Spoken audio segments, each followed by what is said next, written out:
aujourd'hui, nous allons aborder le thème du triangle de Karpman et de la toxicité.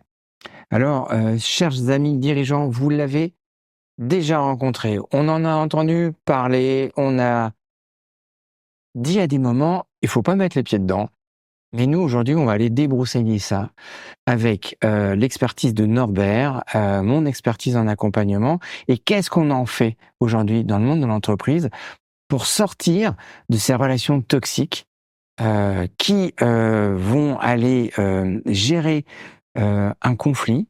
Je dis bien gérer parce qu'il y a de la gestion dedans, il y a des rôles, il y a des postures. Et ces 3 postures, Norbert, si tu peux un peu nous en parler avec tes mots et tes phrases push, parce que je les adore. Je veux juste rajouter que tout ce qu'on va se dire dans le cadre de l'entreprise et de la relation manager-manager s'applique parfaitement aussi dans une relation client-fournisseur. Et que des fournisseurs qui sont embêtants comme l'est le triangle de Karpman, oui, il y en a quand même pas mal. Donc ça peut vraiment être intéressant pour aider la relation interne comme les relations externes à l'entreprise. Alors comme tu le sais, dans Transformer, ce qu'on aime beaucoup dans ce podcast et ces vidéos, c'est de créer des liens. Et là, je t'en remercie. C'est-à-dire qu'on a parlé du monde des dirigeants, mais on a fait du monde des clients, des fournisseurs, et vous pouvez aussi extrapoler tout ça à votre vie perso. Ah oui, complètement. Voilà. Et donc, on va faire exprès d'aller chercher des exemples qui vont sortir un petit peu du cadre pour illustrer tout ce qui se passe. C'est parti, Norbert. Alors, Stephen Karpman est un médecin, psychiatre, chercheur qui a vécu dans les années 60 en Californie. C'est du moins à l'époque à laquelle il a publié ses travaux. Et il a réussi à modéliser la toxicité dans les relations humaines par 3 grands rôles. Ces 3 rôles sont le persécuteur, le sauveur et la victime. Et pour rentrer un tout petit peu dans la définition de ces 3 rôles et de voir évidemment leur toxicité, commençons par justement donner quelques illustrations.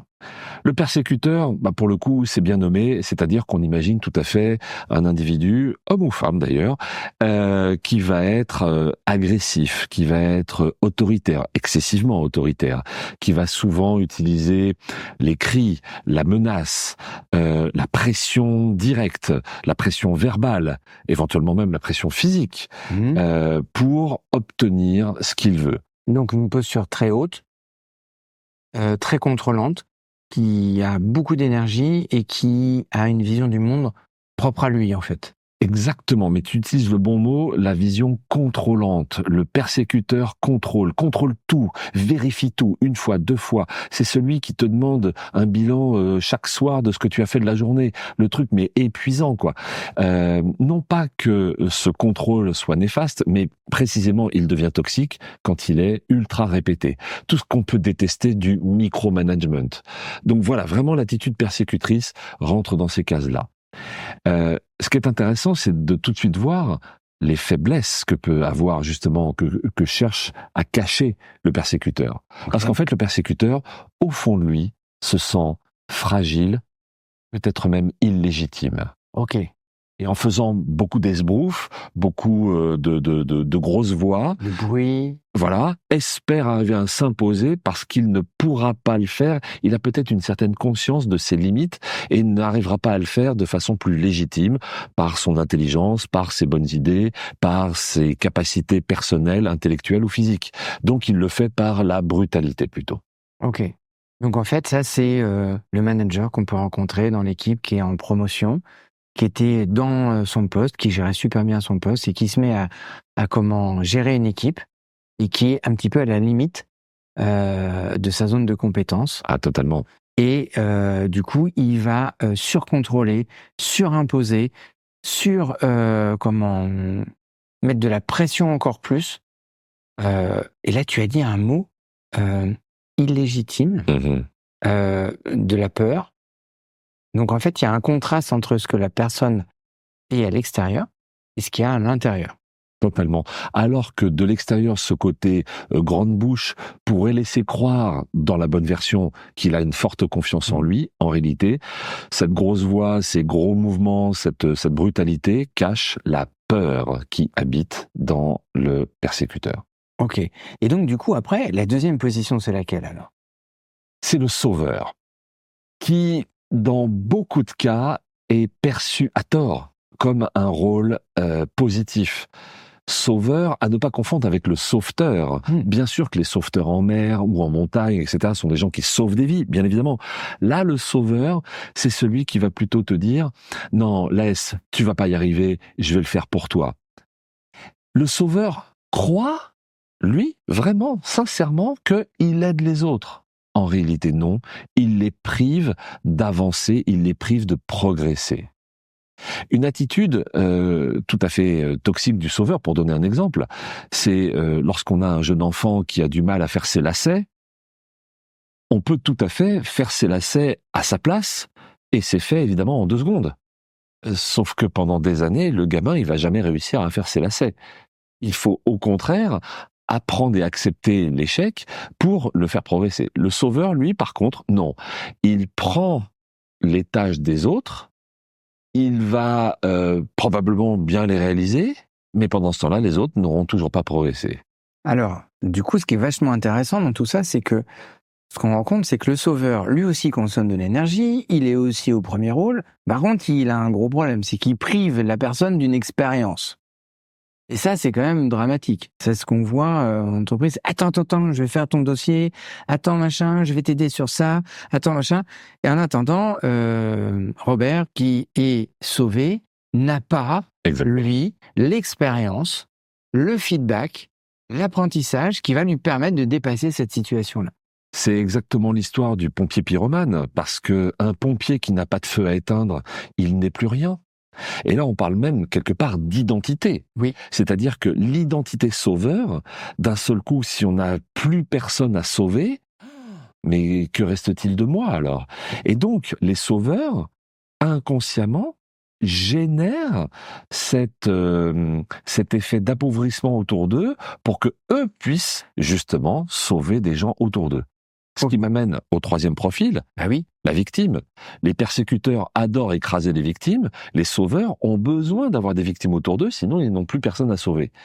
Donc, c'est bien là cet effet toxique, des victimes qui, dans certains cas, sont des victimes totalement subissent la pression, l'agression de la part des persécuteurs, se voient démunis, aspirés sur leurs tâches et leurs responsabilités par des sauveurs qui font à leur place et qui ne leur permettent pas de progresser. Mais le pire, ce sont les victimes qui, parce qu'elles n'ont pas réussi à obtenir une identité soit de persécuteur ou de sauveur, adoptent et entretiennent l'attitude victimaire. Donc ça veut dire qu'on a ces positions qui se dessinent.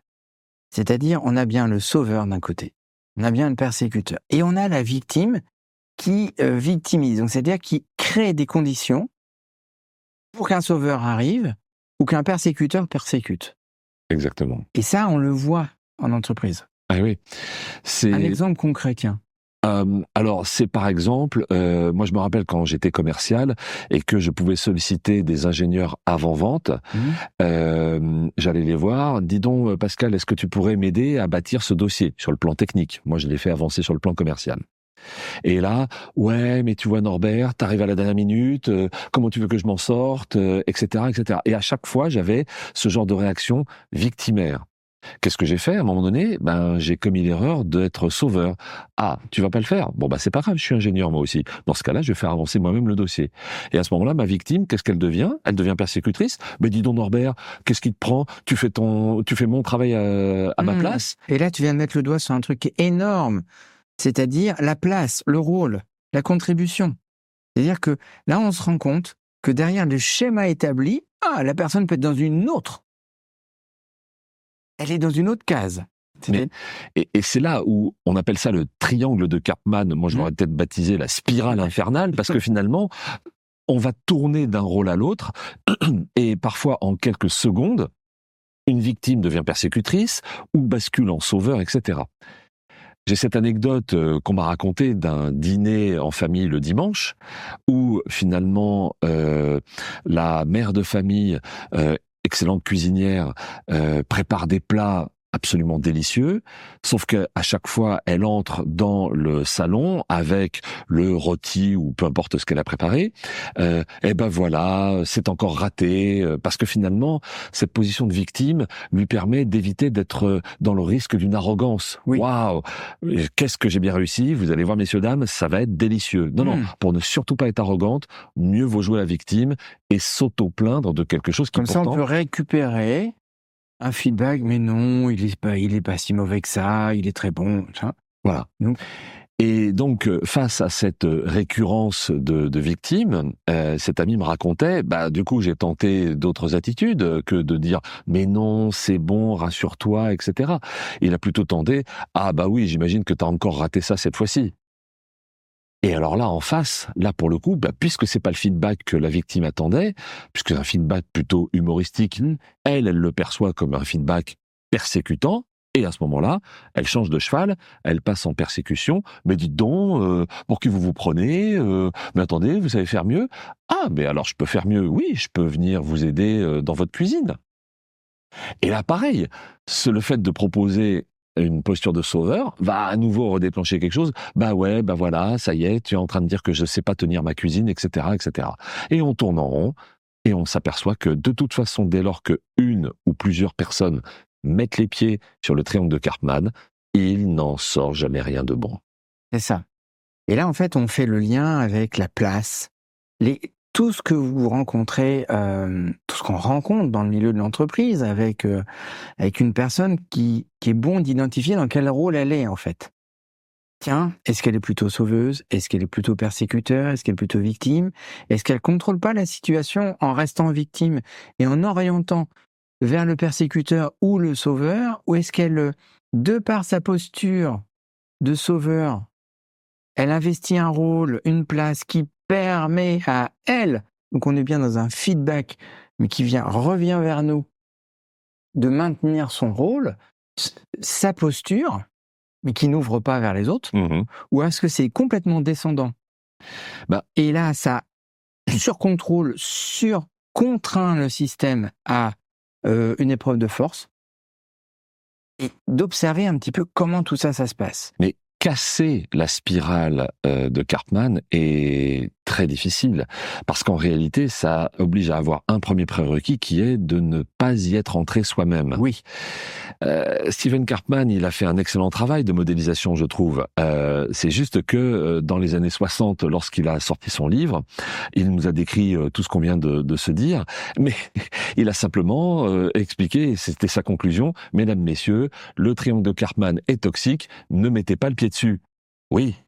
Et on fait quoi alors à la place? Il nous a rien dit. Alors évidemment, il a fallu attendre pas loin d'une 50aine d'années pour que d'autres chercheurs, un couple de chercheurs d'ailleurs, modélisent un autre triangle plus vertueux. Mais je pense là-dessus, mon cher Julien, que ce sera l'objet d'un autre épisode. Donc dans cet épisode, on a vu les grandes postures.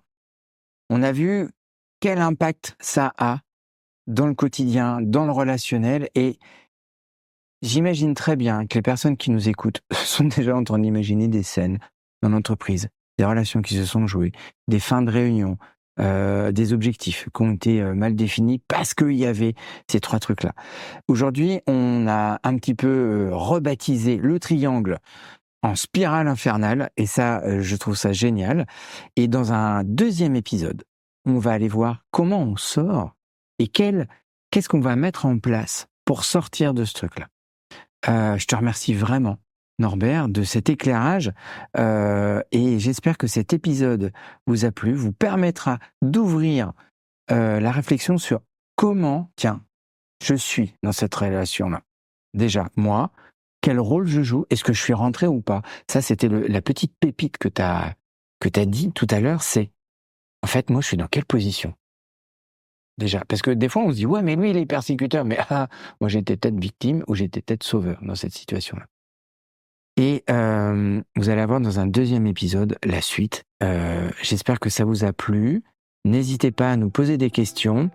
Sur la plateforme que vous écoutez le podcast, mettez un petit 5 étoiles et on se dit à très très vite.